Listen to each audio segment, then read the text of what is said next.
y tan variada como la Iglesia, algunas expresiones, algunas actitudes, algunas contradicciones. Pero más o menos esta fue la norma de la Iglesia Católica. Y esto se explica por una razón muy importante, que es que quienes luchaban aquí contra los gobiernos de Betancur y de Leoni, luchaban por cambios revolucionarios. Y en esos cambios revolucionarios tenían una participación protagónica las fuerzas más radicales de la izquierda, incluyendo a los comunistas. Y para la Iglesia el problema central es y seguirá siendo el problema del anticomunismo. Todo lo que se oponga al comunismo termina siendo válido para la Iglesia. Y por eso la Iglesia ha apoyado dictaduras asesinas, porque los crímenes de esas dictaduras, según ella, se justifican en la medida en que son obstáculos opuestos al avance o al triunfo del comunismo. La Iglesia toleró también los crímenes del primer gobierno de Carlos Andrés Pérez, pero el gobierno verdaderamente favorito de la Iglesia Católica, es decir, de la alta jerarquía religiosa de la Conferencia Episcopal Venezolana, no hay duda de que fue el gobierno de Jaime Lusinchi. Y aquí no se trató solo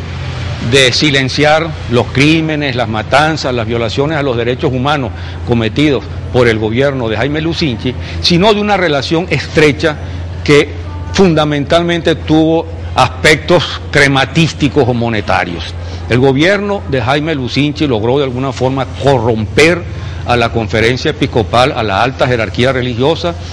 Esa alta jerarquía religiosa medró durante el gobierno de Lusinchi, obtuvo prebendas del gobierno de Lusinchi, y muchas de esas prebendas eran prebendas directamente monetarias que la amante del presidente les pagaba a estos altos funcionarios de la Iglesia Católica, mostrando así, de esta manera, a esos altos funcionarios su doble visión, su actitud hipócrita frente a lo que ellos llaman el sacramento sagrado del matrimonio. En cambio, esa misma Iglesia Católica, esa misma alta jerarquía, tuvo problemas ya, ciertos problemas y ciertos enfrentamientos con el gobierno de un militante católico como fue el presidente Rafael Caldera.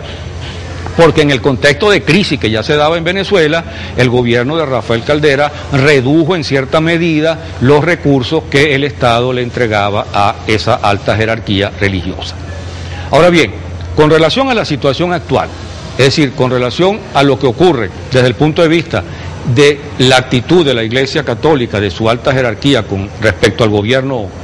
bolivariano de Venezuela que encabeza Hugo Chávez, yo creo que la situación es totalmente clara, está a la vista de todos, no hay nada que decir y yo no voy a detenerme en eso. Lo que sí voy a hacer es a mencionar unas pocas cosas.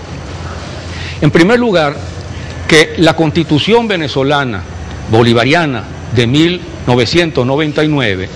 siendo como es una constitución muy avanzada en términos económicos y en términos sociales, garantizando todo tipo de derechos y de libertades, es una constitución en cambio muy moderada en términos religiosos. Una constitución que, igual que ocurrió con la Constitución colombiana de 1991, no se atrevió a tocar el tema religioso, e incluso un tema que estaba en el ambiente, como se dice, la discusión relativa al aborto, fue completamente dejada de lado en esa constitución. Pero hay otro problema que es importante, que es que el gobierno bolivariano tiene, al lado de una profunda dimensión social, una dimensión también religiosa. Y esa dimensión religiosa hace difícil delimitar campos entre lo político y lo religioso, y realmente el enfrentamiento que se da entre esa alta jerarquía religiosa y el gobierno del presidente Chávez tiene que ver con el hecho de que esa alta jerarquía religiosa siempre ha pretendido defender los derechos de los pobres, los derechos de las mayorías,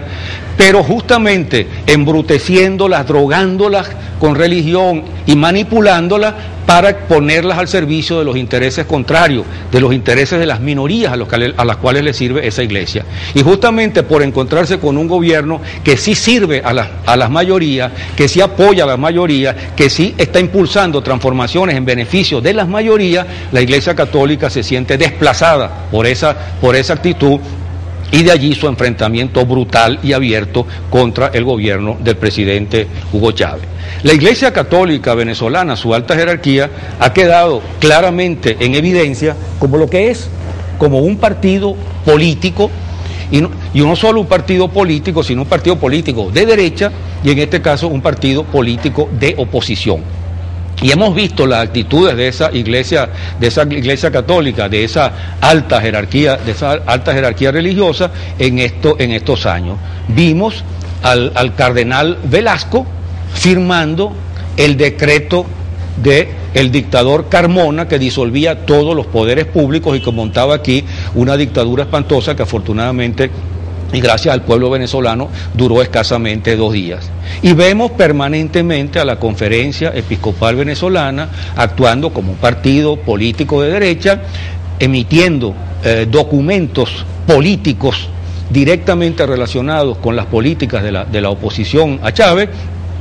disfrazados de cartas pastorales, porque además esa conferencia episcopal sigue tratando a los católicos como si fueran unos borregos, como si fueran unas ovejas dóciles y perfectamente manipulables.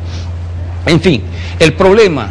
volviendo al tema del comienzo, al tema con el cual iniciamos este programa, el problema de la separación de la Iglesia y el Estado, el problema de reducir la injerencia de la Iglesia en la política es un problema sumamente complicado, sumamente difícil, un problema que tiene facetas que se actualizan constantemente y que además se renueva, porque justamente el poder que ejerce la Iglesia sobre la infancia, sobre la educación de los niños, permite que de generación en generación esa Iglesia siga controlando a la mayoría de la población y replanteando el conflicto siempre en condiciones más o menos parecidas. En fin, termino diciendo que este tema es un tema de profunda actualidad. Es un tema que, más allá de su enriquecimiento histórico, nos muestra que sigue vivo, que sigue presente. Es un tema para reflexionar, para analizar, y lo único que se ha querido hacer con este programa es dar algunos elementos para esa reflexión, porque en ningún momento se ha pretendido resolver ese complejo problema desde un programa como este.